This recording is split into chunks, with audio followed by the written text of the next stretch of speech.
Hello students, एक बार फिर से स्वागत है आपका। आज के अपने नए वीडियो डी ब्लॉक एलिमेंट्स की हम बात कर रहे थे। मैंने स्टार्टिंग में कहा था स्टूडेंट्स कि एक चैप्टर का एक ही बड़ा वीडियो बनाएंगे, लेकिन अब मैं इसके 2 या 3 पार्ट्स में वीडियोस को अपलोड कर रहा हूँ। हालांकि ये सारा चैप्टर मैंने एक ही दिन में कंटिन्यू ही पढ़ाया है, बट अब अलग अलग इसको अपलोड करने का रीज़न ये है कि कई बार नेटवर्क इशू या नेट की प्रॉब्लम की वजह से बड़े वीडियो को अपलोड करने में थोड़ी दिक्कत होती है। तो हम इनको 3 या 4 अलग अलग छोटे छोटे वीडियोस में पढ़ रहे हैं। ठीक है स्टूडेंट्स, लास्ट टॉपिक हम लोगों ने डी ब्लॉक एलिमेंट से रिलेटेड जो डिस्कस किया, अगर आपने पार्ट 1 और पार्ट 2 नहीं देखा है तो इस वीडियो के डिस्क्रिप्शन लिंक में मैंने पार्ट 1 और पार्ट 2 का लिंक शेयर किया है, वहां से आप देख सकते हैं। ठीक है, पार्ट 1 और पार्ट 2 देखने के बाद आपको डी ब्लॉक एलिमेंट का ये पार्ट 3 देखना है और उसके बाद पार्ट 4 देखना है। उसमें डी ब्लॉक एलिमेंट्स का चैप्टर कंप्लीट, उसके बाद एफ ब्लॉक का हम डिस्कस करेंगे। कुछ इंपॉर्टेंट क्वेश्चंस हम इस चैप्टर के डिस्कस करेंगे। ठीक है, तो अभी तक आप लोगों ने हमने पढ़ा डी ब्लॉक एलिमेंट्स का इलेक्ट्रॉनिक कॉन्फ़िगरेशन हम लोग देख चुके हैं, उनका मेल्टिंग पॉइंट हम लोग डिस्कस कर चुके हैं, एंथैल्पी ऑफ एटोमाइजेशन हम लोगों ने डिस्कस किया। उसके बाद हमने एटॉमिक साइज के वेरिएशन डिस्कस किए, किन किन फैक्टर पे एटॉमिक साइज डिपेंड करती है उसकी हमने बात की। देन आफ्टर हमने डिस्कस किया आयनिक साइज किस तरह से वेरी करती है। उसके बाद अब जो अपना टॉपिक है वो है डी ब्लॉक एलिमेंट्स की ionisation enthalpies. Ionisation enthalpy I think सभी को पता है, किसी भी गैसियस आइसोलेटेड एटम से उसके मोस्ट लूजली बॉन्डेड इलेक्ट्रॉन को निकालने के लिए जो एनर्जी हमें लगानी पड़ती है, that energy is known as ionisation enthalpy. Is that clear? Ionisation enthalpy क्या है? किसी गैसियस आइसोलेटेड एटम से अपने को आउटर मोस्ट इलेक्ट्रॉन को क्या करना है, रिमूव करना है, तो उसके लिए हमें वहां पे एनर्जी रिक्वायर है। That energy is considered as ionisation enthalpy. I think you have studied in class 11th this definition. Okay, then after ionisation enthalpy का रिलेशन किसके साथ है? ये आयोनाइजेशन एंथैल्पी डिपेंड किन फैक्टर्स पे करती है? तो स्टूडेंट, आयोनाइजेशन एंथैल्पी का सीधा रिलेशन एटॉमिक साइज के साथ होता है। एटॉमिक साइज और आयोनाइजेशन एंथैल्पी इनवर्सली प्रोपोर्शनल होती हैं। वो किस तरह से? भाई, जितना छोटा एटम होगा उसका आउटर मोस्ट इलेक्ट्रॉन न्यूक्लियस के उतना ही पास होगा, तो न्यूक्लियस का अट्रैक्शन उस इलेक्ट्रॉन पे ज़्यादा होगा, और ऐसे इलेक्ट्रॉन को रिमूव करने के लिए ज़्यादा अमाउंट एनर्जी की आपको वहाँ पे चाहिए। तो स्मॉलर साइज के एटम्स की आयनाइजेशन एंथैल्पी जनरली ज़्यादा होती है और लार्जर साइज के एटम्स की आयनाइजेशन एंथैल्पी कम होती है।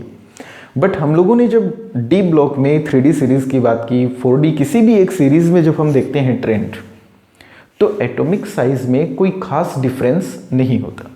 और यही रीज़न है कि डी ब्लॉक एलिमेंट्स में जब हम एक सीरीज़ की बात करते हैं, पर्टिकुलर सीरीज, जैसे 3D सीरीज़ की बात करें, 4D की बात करें या 5D की बात करें, तो किसी एक सीरीज में लेफ्ट टू राइट जाने पे फर्स्ट आयोनाइजेशन एंथैल्पी में कोई खास वेरिएशंस, मेजर वेरिएशंस आपको यहाँ पे नहीं देखने को मिलते। First ionization enthalpy in the sense कि आपको न्यूट्रल एटम से फर्स्ट इलेक्ट्रॉन निकालने में जो एनर्जी देनी पड़ेगी, that is first ionization enthalpy. After the removal of first electron, अब आपका न्यूट्रल एटम कन्वर्ट हो जाएगा +1 आयन में। किसमें? +1 आयन में। And now you want to remove the second electron from that positive ion, तो अब आपको जो एनर्जी लगानी पड़ेगी दूसरा इलेक्ट्रॉन निकालने के लिए, that is second ionization enthalpy. अब आ जाएगा +2 चार्ज, और अब अगर आप तीसरा इलेक्ट्रॉन निकालते हैं तो जो एनर्जी वहां पे लगेगी, that is third ionization enthalpy. तो first, second and third ionization enthalpies, I think you understand कि पहला इलेक्ट्रॉन जब अपन न्यूट्रल से निकालते हैं तो जो एनर्जी लगती है, दैट इज फर्स्ट आयोनाइजेशन। उसके बाद कंटिन्यू सेकेंड इलेक्ट्रॉन निकालें पॉजिटिव आयन से तो सेकेंड, और थर्ड निकालें तो थर्ड। मैंने कहा first ionization enthalpy 3D series में बहुत ज़्यादा वेरिएशन नहीं रखती, क्योंकि एटॉमिक साइज का कोई बहुत बड़ा वेरिएशन नहीं है। अब आयोनाइजेशन एंथैल्पी अगर किसी दूसरे फैक्टर पे डिपेंड करती है तो वो होता है stability of electronic configuration. Second factor क्या है जो आयोनाइजेशन एंथैल्पी को अफेक्ट करता है? That is stability of electronic configuration. यानी कि अगर कोई स्पीसी in the sense either neutral atom और पॉजिटिव आयन, कॉमनली हम उसको स्पीसी बोल सकते हैं, तो अगर किसी स्पीसीज का इलेक्ट्रॉनिक कॉन्फ़िगरेशन ऑलरेडी स्टेबल है, कैसा है? स्टेबल इन द सेंस या तो नोबल गैस के जैसा है, या हाफ फिल्ड है, या फुल फिल्ड है। तो स्टेबल कॉन्फ़िगरेशन से इलेक्ट्रॉन को रिमूव करने के लिए आपको ज़्यादा एनर्जी लगानी पड़ेगी। ऐसी सिचुएशन में उसकी वो आयोनाइजेशन एंथैल्पी हाई होगी। और सपोज दैट कि अगर एक इलेक्ट्रॉन निकालने के बाद कोई एटम स्टेबल कॉन्फ़िगरेशन में आता है, इसका मतलब उसका वो इलेक्ट्रॉन इजीली रिमूव हो जाएगा, क्योंकि रिमूव होने के बाद वो स्टेबल हो रहा है। तो ऐसे सिचुएशन में उस इलेक्ट्रॉन को रिमूव करना आसान होगा, जिसको निकालने के बाद जो एटम या आयन है वो कैसा हो जाता है? स्टेबल। तो ऐसे केस में आयनाइजेशन एंथैल्पी कम हो जाती है। चलिए बात करते हैं 3D सीरीज में ऐसे कौन से एलिमेंट हैं जिनमें से अगर आप 1 इलेक्ट्रॉन को रिमूव करें तो वो D5 या D10 कॉन्फ़िगरेशन उनका बचता है। तो ऐसे हैं copper and chromium. Cr chromium atomic number 24, configuration क्या था? Argon 3D5 4s1। तो अगर आप 4s1 को हटा दें तो क्या बचेगा? 3D5, that is very stable. यानी कि क्रोमियम से एक इलेक्ट्रॉन को निकालना आसान है, इजी है, क्योंकि वो स्टेबल कॉन्फ़िगरेशन को मेंटेन कर रहा है। कॉपर में भी यही बात है, कॉपर से भी फर्स्ट इलेक्ट्रॉन को आप निकालें, कोई तकलीफ नहीं है। लेकिन जब इन दोनों ही एलिमेंट से आप सेकेंड इलेक्ट्रॉन रिमूव करना चाहते हैं तो अब कॉन्फ़िगरेशन कैसा है? स्टेबल। अब आपको वो इलेक्ट्रॉन हाफ फिल्ड या फुल फिल्ड में से रिलीज करना है। फॉर एग्जाम्पल चलिए इसे समझते हैं। जैसे मैं बात करूं क्रोमियम Cr+1 स्टेट, +1 स्टेट में क्या कॉन्फ़िगरेशन है भाई क्रोमियम का? +1 स्टेट में सर इसका कॉन्फ़िगरेशन है argon 3D5 4s0।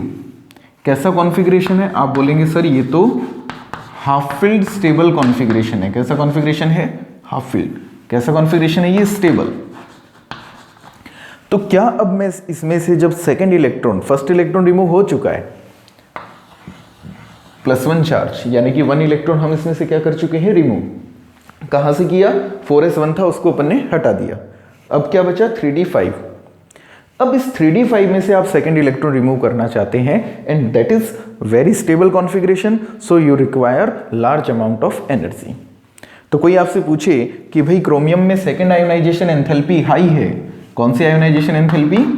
Second ionization enthalpy, the energy which is required to remove the second electron from +1 ion of an species, of an element. तो second ionization enthalpy इसकी क्या होगी? High होगी। किसकी? Cr+1 की।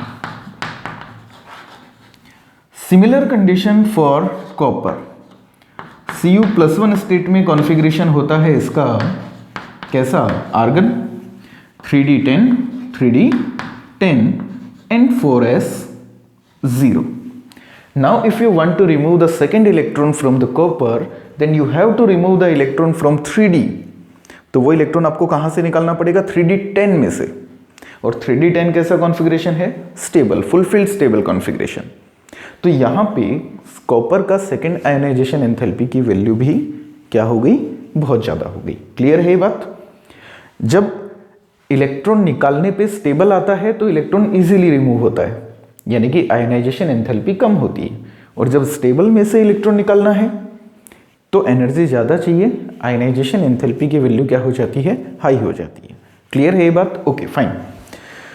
So what do you think about the third ionization enthalpy? Third ionization enthalpy of zinc. Zinc की third ionization enthalpy के बारे में क्या ख्याल है? चलिए चेक कर लेते हैं। Zinc atomic number 30, third electron निकालना है। कौन सा इलेक्ट्रॉन निकालना है? थर्ड। इसका मतलब 2 इलेक्ट्रॉन ऑलरेडी उसमें से रिमूव हो चुके हैं, यानी कि जिंक कैसी स्टेट में है? +2 स्टेट में है। कैसी स्टेट में है? +2। तो Zn+2 का कॉन्फ़िगरेशन क्या है भाई? Zn+2 का configuration sir argon 3D10 4s0, हाँ कि ना? 4s में 2 होते हैं जिंक के और आपने दोनों रिमूव कर दिए। तो अब जिंक का कॉन्फ़िगरेशन है 3D10 4s0 and now you want to remove the third electron from 3D10। Similarly same concept है, स्टेबल कॉन्फ़िगरेशन है और आपको इलेक्ट्रॉन निकालना है स्टेबल में से, तो क्या होगा, तो वहाँ पे आपको बहुत ज़्यादा एनर्जी की ज़रूरत पड़ेगी और ऐसी सिचुएशन में आयोनाइजेशन एंथैल्पी की वैल्यू बढ़ जाती है, एक्सेप्शनली हाई होती है। एंड यू नो Zn+2 की आयोनाइजेशन एंथैल्पी इतनी ज़्यादा होती है कि Zn+2 से Zn+3 बनता ही नहीं है।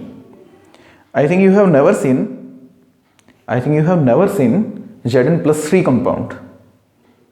क्या आपने कभी Zn+3 कंपाउंड देखा है? नहीं देखा।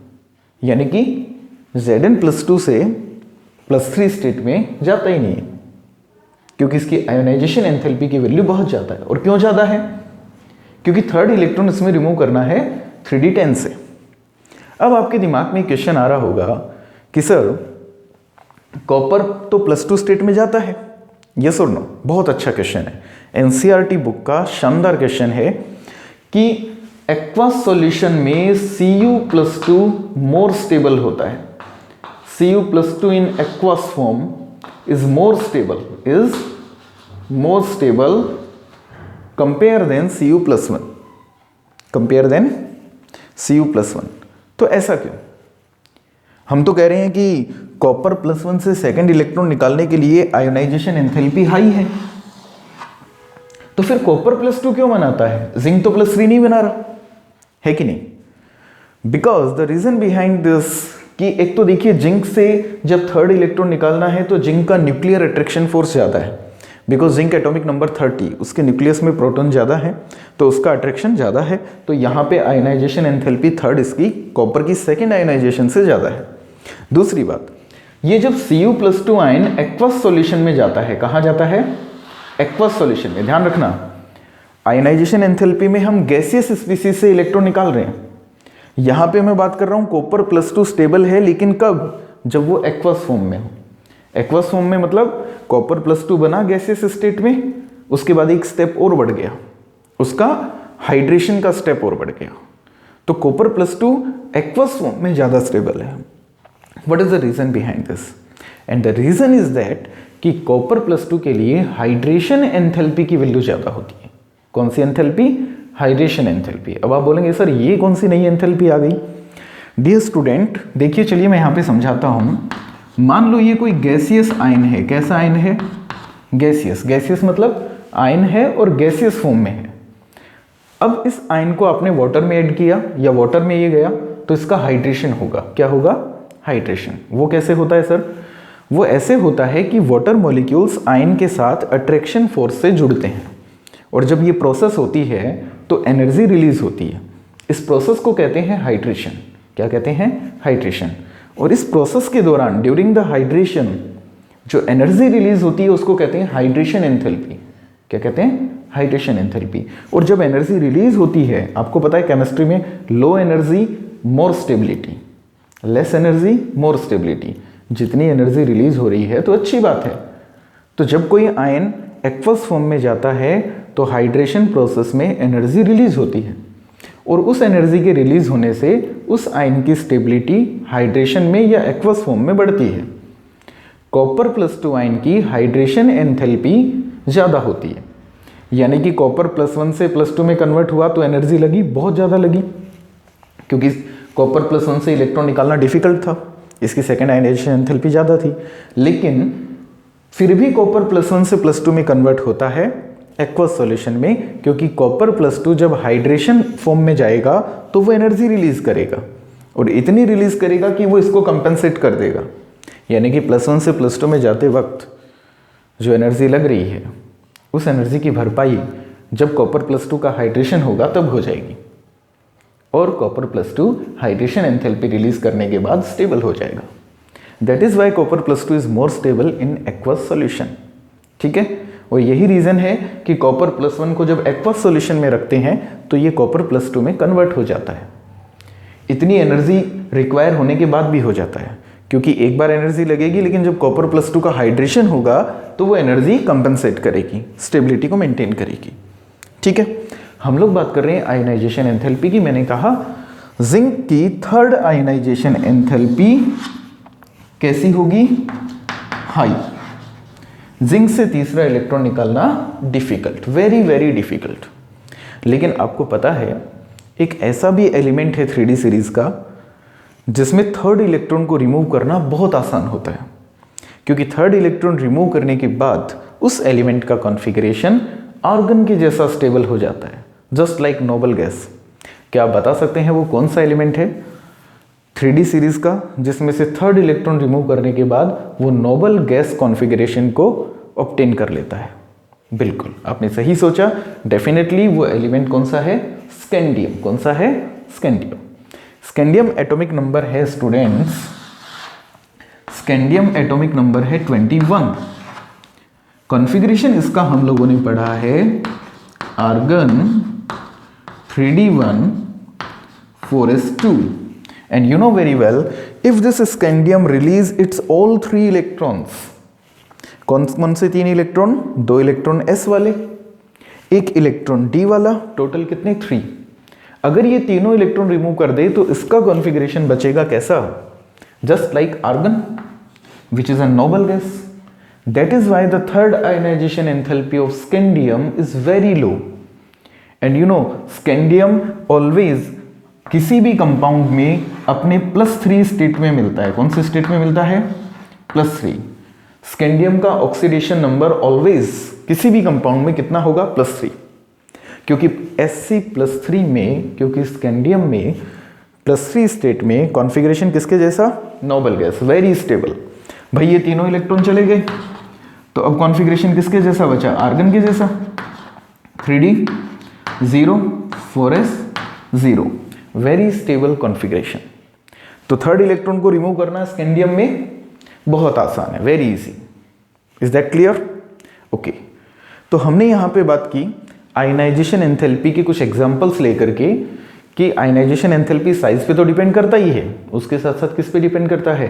कॉन्फ़िगरेशन की स्टेबिलिटी पे। किस पे डिपेंड करता है? कॉन्फ़िगरेशन की स्टेबिलिटी पे। चलिए कुछ और एग्जांपल जो इंपॉर्टेंट एग्जांपल है डिस्कस करते हैं। आप मुझे बताएंगे मैग्नीज की second ionization enthalpy should be low और should be high? Manganese Mn का इसके लिए आपको देखना पड़ेगा कॉन्फ़िगरेशन, ठीक है। मैग्नीज का कॉन्फ़िगरेशन है आर्गन 3d5 4s2। यानी कि अगर आप मैग्नीज से ये दोनों इलेक्ट्रॉन रिमूव कर दें तो कॉन्फ़िगरेशन कैसा बचेगा? 3d5। इसका मतलब मैग्नीज से सेकेंड इलेक्ट्रॉन को रिमूव करना आसान काम है। Is that clear? Because manganese से जब हम सेकेंड इलेक्ट्रॉन रिमूव करेंगे तो कॉन्फ़िगरेशन कैसा आएगा? आर्गन 3d5, और जो कि एक कैसा कॉन्फ़िगरेशन है? Stable. That is why the second ionisation of enthalpy of manganese is less, is low. But third ionisation enthalpy के बारे में क्या ख्याल है मैग्नीज के?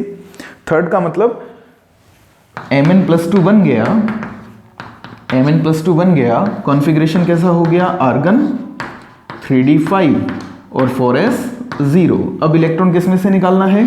3d5 में से, और 3d5 is an stable configuration. So the third ionisation enthalpy of manganese is generally is high. Why it is high?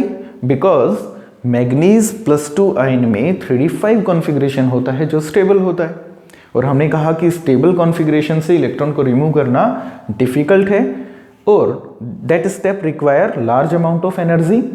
That is why third ionisation enthalpy of manganese is high. Is that clear?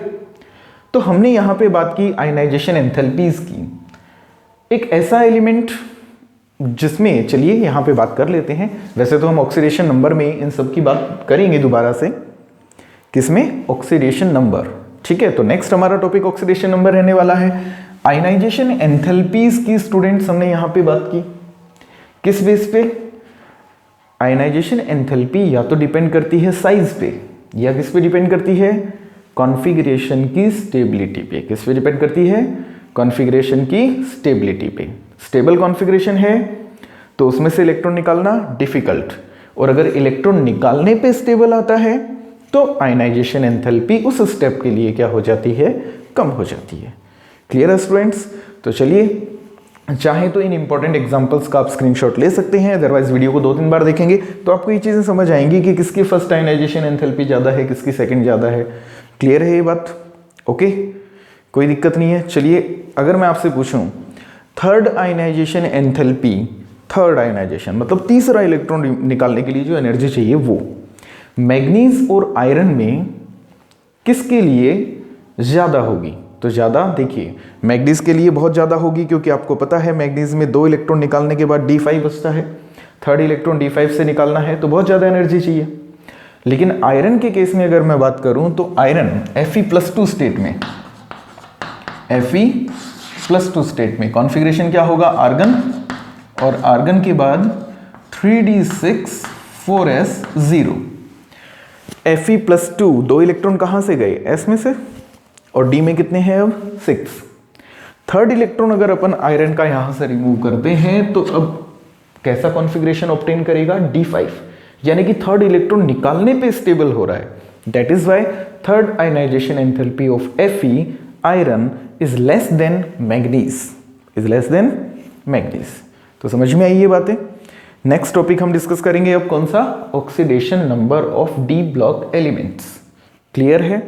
चाहे तो screenshot लें, मैं इसको erase कर लेता हूं और उसके बाद बात करेंगे oxidation number.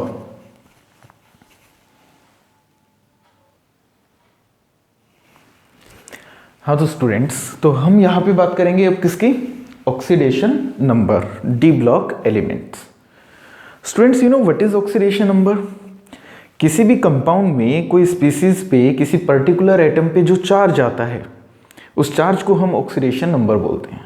The charge of a particular atom in a स्पीसी that is called oxidation number. D block में सभी के सभी एलिमेंट्स कैसे हैं? Metal, and you no metals कैसे नेचर के होते हैं? इलेक्ट्रोपॉजिटिव। तो इन सब का ऑक्सीडेशन नंबर कैसा होता है? पॉजिटिव होता है। और पॉजिटिव में भी डी ब्लॉक एलिमेंट्स की खास बात है, दे शोज वेरिएबल ऑक्सीडेशन नंबर, दे शोज वेरिएबल ऑक्सीडेशन नंबर। तो यहां पे मैं बात करूं कि डी ब्लॉक एलिमेंट्स का ऑक्सीडेशन नंबर कैसा है? Variable. Variable it means D block के एलिमेंट्स एक से ज्यादा तरह के ऑक्सीडेशन नंबर रिप्रेजेंट कर सकते हैं। फॉर एग्जाम्पल, आपने सुना है Fe+2 फेरस होता है, और Fe+3 भी हमें बहुत से मॉलिक्यूल्स या आयंस में देखने को मिलता है, जिसे हम फेरिक कहते हैं। ठीक ऐसे ही क्यूप्रस एंड क्यूप्रिक, Cu+1 को क्यूप्रस आयन बोलते हैं, Cu+2 को क्यूप्रिक बोलते हैं। और मैग्नीज, ये तो ऐसा एलिमेंट है जो +2 से लेकर के +7 तक ऑक्सीडेशन नंबर्स रिप्रेजेंट कर सकता है। इतनी ज़्यादा वैरायटी, यानी कि इतने ज़्यादा इनके साथ चेंजेस ऑक्सीडेशन नंबर में देखने को मिलते हैं। अब सीधा सा पहला क्वेश्चन तो यही है, वाई डी ब्लॉक एलिमेंट्स और why transition element shows variable oxidation number? Then आपका सीधा सा आंसर होगा because transition elements use their ns electrons for bonding as well as unpaired electrons from n-1 d orbitals also can be used for the bonding in transition elements। क्या कहा मैंने? Transition elements अपने outer most shell के s orbital वाले electrons को bonding में use करते हैं।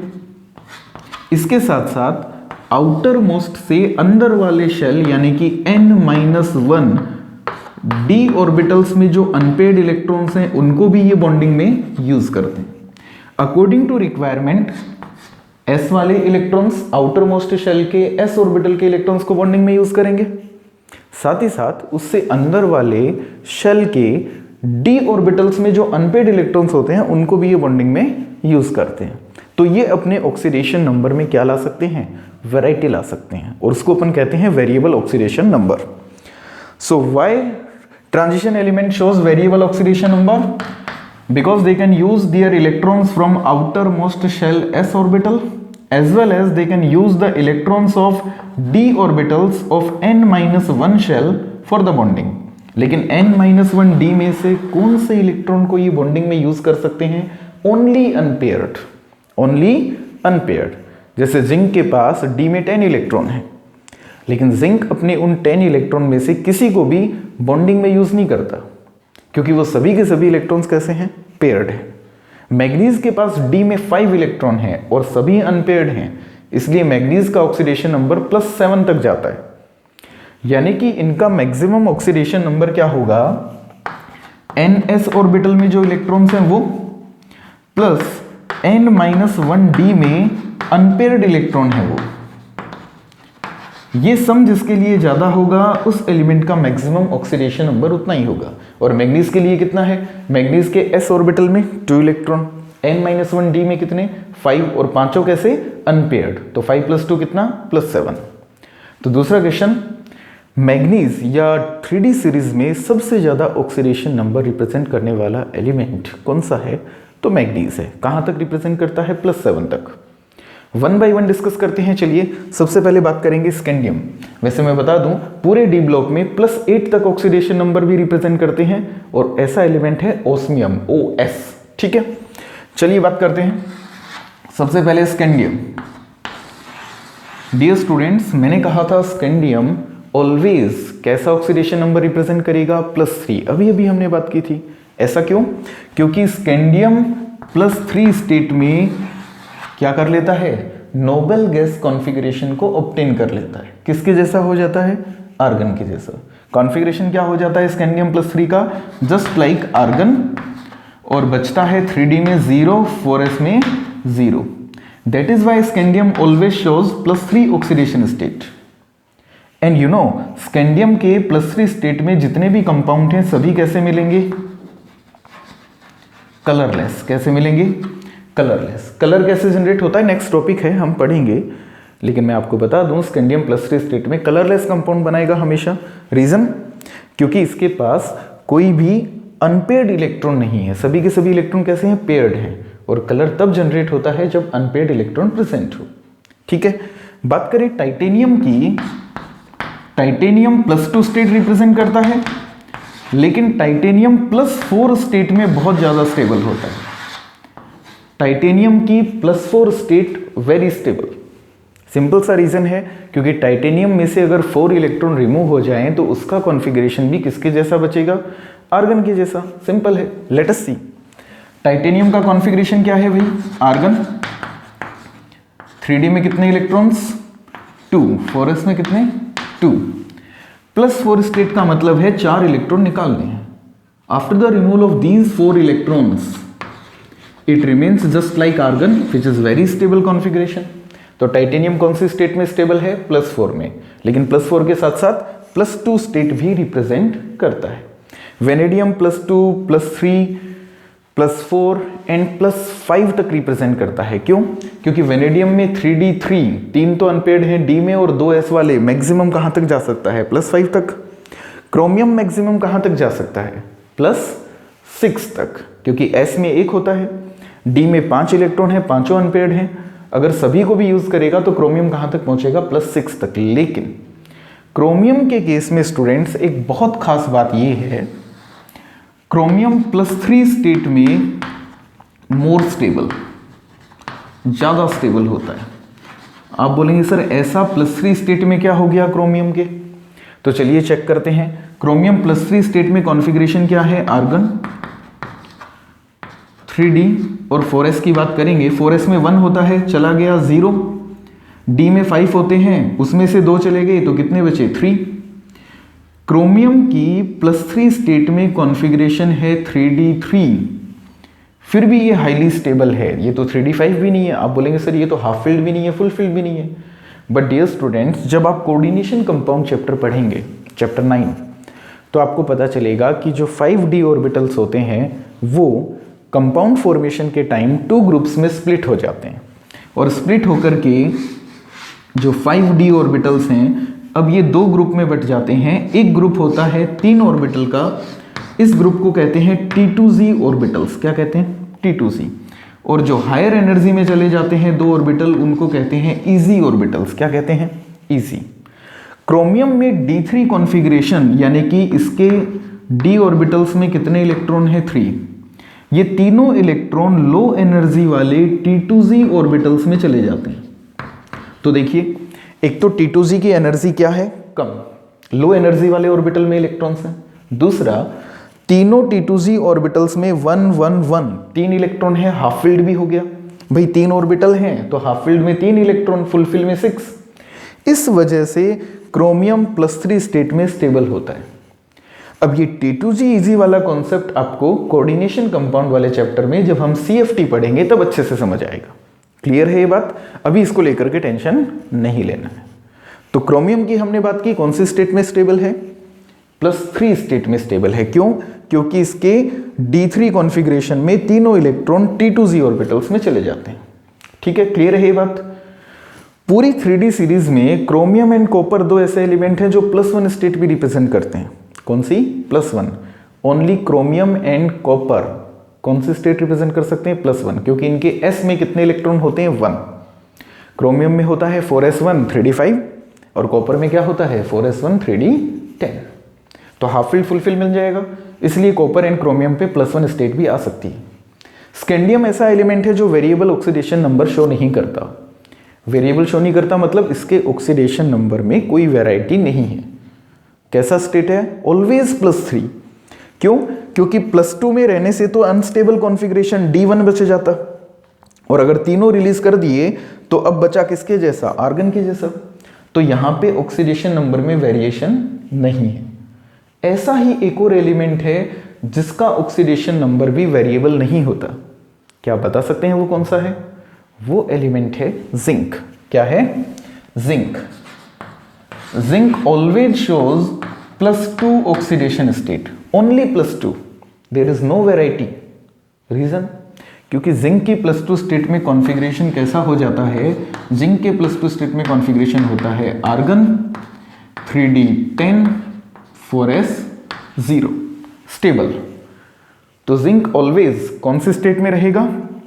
+2, ना उससे कम ना उससे ज्यादा। तो जिंक एंड स्कैंडियम दो ऐसे एलिमेंट हैं जिनके ऑक्सीडेशन स्टेट में कोई वेरिएशन नहीं होता। टाइटेनियम +4 स्टेट में ज्यादा स्टेबल होता है क्योंकि ये +4 में आर्गन के जैसा बन जाता है, और क्रोमियम +3 स्टेट में ज्यादा स्टेबल है क्योंकि इसमें T2Z3 कॉन्फ़िगरेशन आता है जो हाफ फील्ड है और लो एनर्जी वाला ऑर्बिटल है। और सबसे ज्यादा ऑक्सीडेशन स्टेट रिप्रेजेंट करता है मैक्सिमम, वो है मैग्नीज। कहां से कहां तक? +2 +3 +4 +5 +6 एंड +7 तक।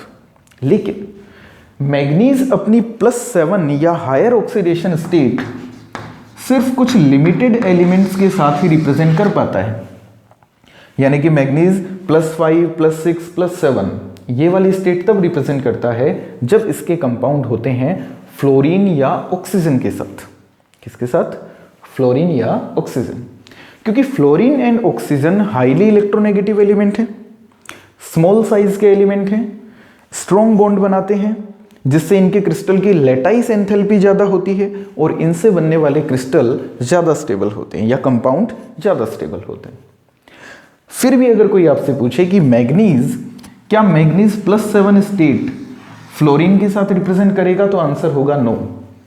मैग्नीज अपनी +7 स्टेट ऑक्सीजन के साथ रिप्रेजेंट करता है, प्योरली हेलोजन के साथ नहीं। हालांकि ये कंपाउंड है MnO3F, इसमें फ्लोरीन भी है और ऑक्सीजन भी है, लेकिन ऐसा कोई कंपाउंड नहीं है जैसे कि MnF7, ये कंपाउंड नहीं है। मतलब मैग्नीज ओनली फ्लोरीन के साथ +7 तक नहीं जाएगा, जबकि ऑक्सीजन के साथ जा सकता है। तो ऑक्सीजन में ऐसा क्या है, इसकी हम बात करेंगे। जैसे कि Mn2O7, इसमें मैग्नीज का ऑक्सीडेशन स्टेट +7 है। ठीक है, तो मैग्नीज +7 स्टेट तक रिप्रेजेंट करता है ऑक्सीजन के साथ, बिकॉज ऑक्सीजन के पास p पाई d पाई मल्टीपल बॉन्ड बनाने की क्वालिटी होती है। कैसा bond? Multiple, double bond, pi bond बना सकता है। p पाई d पाई क्यों कहते हैं? क्योंकि ऑक्सीजन का p ऑर्बिटल और मैग्नीज का d ऑर्बिटल ओवरलैपिंग करते हैं तब पाई बॉन्ड बनता है। ठीक है, तो मैग्नीज अपना हायर ऑक्सीडेशन स्टेट ऑक्सीजन के साथ रिप्रेजेंट कर सकता है। अब ऑक्सीडेशन स्टेट पे बेस्ड बहुत सारी प्रॉपर्टीज हैं, जैसे कि ऑक्साइड्स के एसिडिक नेचर, बेसिक नेचर, आयनिक नेचर, इनको हम डिस्कस करते हैं। आप चाहें तो इसका स्क्रीनशॉट लें, फिर मैं इसको इरेज करता हूं। ओके,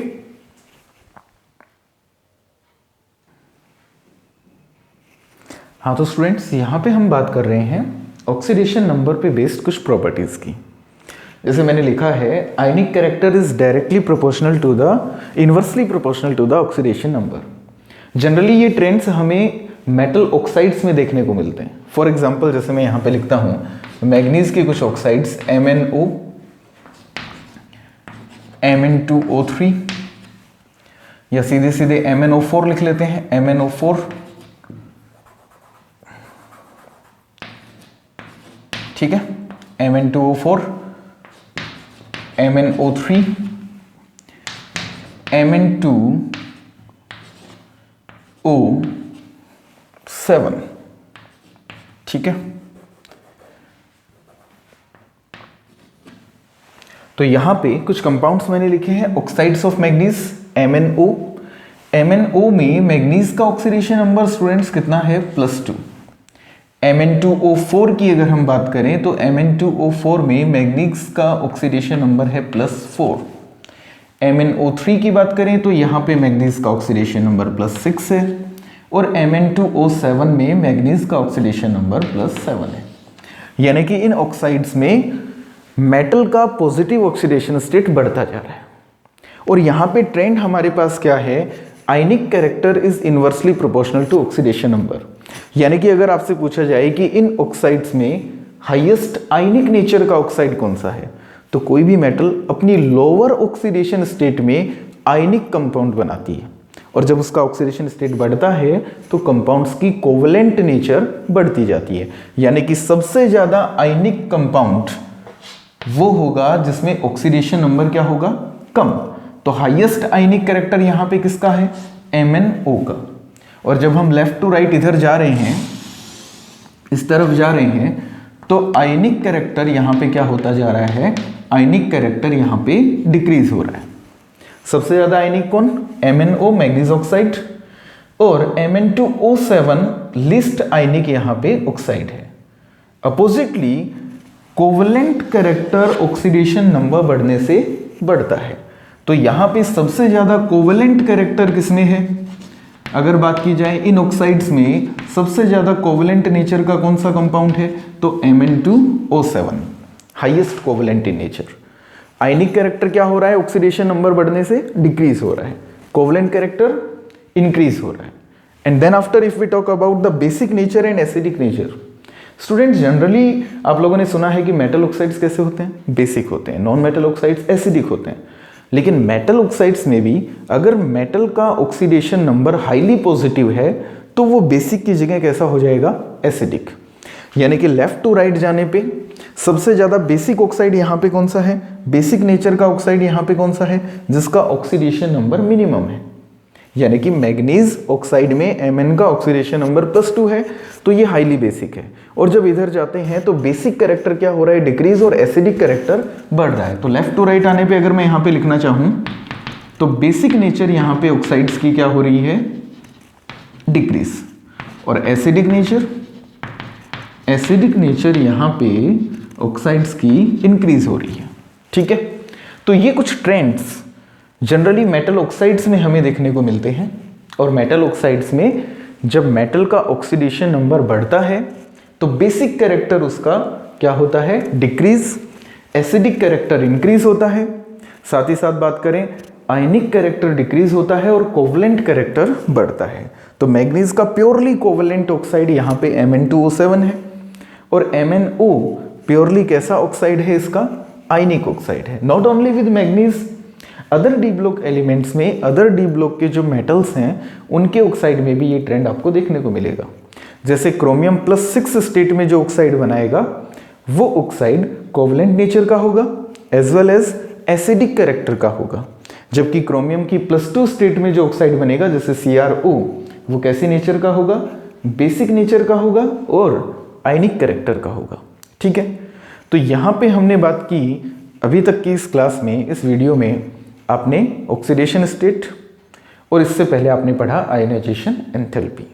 अब आयनाइजेशन एंथैल्पी और ऑक्सीडेशन स्टेट के बेस पे हम ऑक्सीडाइजिंग और रिड्यूसिंग कैरेक्टर की बात करने वाले हैं। जैसे एक बहुत इंपॉर्टेंट क्वेश्चन आता है कि Cr+2 जो है वो रिड्यूसिंग एजेंट है, क्योंकि Cr+2 इलेक्ट्रॉन डोनेट करता है, उस इलेक्ट्रॉन को दूसरी स्पीसी गेन करती है तो उसका रिडक्शन हो जाता है। और Cr+2 इलेक्ट्रॉन को डोनेट क्यों करता है? क्योंकि Cr क्रोमियम +3 स्टेट में ज़्यादा स्टेबल है। और +3 में ज़्यादा स्टेबल क्यों है? क्योंकि T2Z3 कॉन्फ़िगरेशन आता है, अभी अभी हमने बात की। अपोजिटली यहाँ पे क्वेश्चन आता है मैग्नीज Mn+3, Mn+3 यानी कि मैग्नीज से 3 इलेक्ट्रॉन निकल चुके हैं, तो कॉन्फ़िगरेशन कैसा है D4। कैसा कॉन्फ़िगरेशन है D4। 3 इलेक्ट्रॉन कैसे गए, 2 तो S वाले और एक D5 में से एक चला गया। तो Mn+3 के बारे में क्वेश्चन आता है कि Mn+3 ऑक्सीडाइजिंग एजेंट है, स्ट्रॉन्ग ऑक्सीडाइजिंग। वो क्यों? क्योंकि Mn+3 D4 स्टेट में है, 1 इलेक्ट्रॉन गेन करेगा तो +2 में आएगा, D5 में आएगा, स्टेबल हो जाएगा, और जिससे वो इलेक्ट्रॉन निकालेगा उसका क्या हो जाएगा, ऑक्सीडेशन। तो ये बहुत अच्छा क्वेश्चन है। ऐसे ही हम बात करेंगे कि डिस्प्रोपोर्शन रिएक्शन। डिस्प्रोपोर्शन मतलब जैसे कॉपर +1 में होता है तो वो एक्वस सॉल्यूशन में +2 और 0 में आ जाता है, यानी कि अनस्टेबल स्टेट से जब कोई आयन अपनी ज़्यादा और कम जो कि मोर स्टेबल स्टेट है उनमें चला जाता है, तो डिस्प्रोपोर्शन अभी हम पढ़ेंगे। नेक्स्ट टॉपिक अपना यही है, इन पे बेस्ड क्वेश्चंस हम देखेंगे, ठीक है। तो नेक्स्ट वीडियो जरूर देखना है, जिसमें मैं आयोनाइजेशन एंथैल्पी और ऑक्सीडेशन नंबर बेस्ड पे NCERT based very important questions पहले डिस्कस करूंगा, और फिर डी ब्लॉक का हमारा जो नेक्स्ट वीडियो होगा उसमें डी ब्लॉक हमारा कंप्लीट हो जाएगा, ठीक है। उसमें हम इलेक्ट्रोड पोटेंशियल डिस्कस करेंगे, मैग्नेटिक प्रॉपर्टी, कलर डिस्कस करेंगे, alloy formation, complex formation and interstitial compound. छोटे छोटे टॉपिक्स हैं, मेन जो टॉपिक्स थे वो यहाँ तक थे, और आगे छोटे टॉपिक हैं लेकिन क्वेश्चन बहुत आते हैं। इस टॉपिक के क्वेश्चंस भी मैं नेक्स्ट वीडियो में डिस्कस करूंगा, so you have to watch the next video, okay. यहाँ पे एंड में स्क्रीन पे आपको दिखेगा, और डिस्क्रिप्शन में मैं लिंक शेयर कर दूंगा बाद में, ठीक है। Is that clear? तो thank you for watching, thank you so much.